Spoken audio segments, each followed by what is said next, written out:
ఒక వృక్షానికి వేలాడుతున్న ఫలము ఏదైతే ఉందో ఆ ఫలమును అంగీకరించి ఆరగించి తినుట వలన వచ్చిన పాపము, దాని పర్యవసానము మరణము.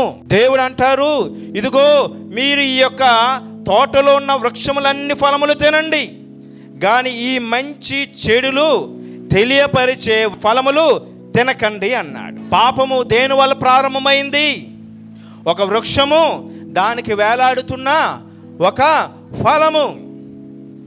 ఇప్పుడు ప్రభువు దాని ప్రాయశ్చిత్తము ఎలాగున చేశారంటే, ఆయన కూడా ఒక వృక్షానికి వేలాడాడు.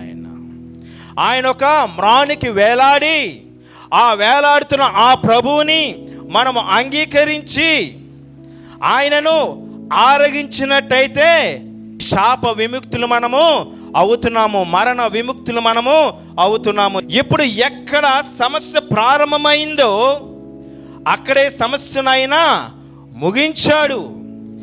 ఏది పాపయుక్తమైపోయిందో దాన్ని ఆశీర్వాదకరముగా దేవుడు మార్చాడు. మరణము యొక్క బలము గలవానిని మరణము ద్వారానే నశింపజేశాడు ఆయన.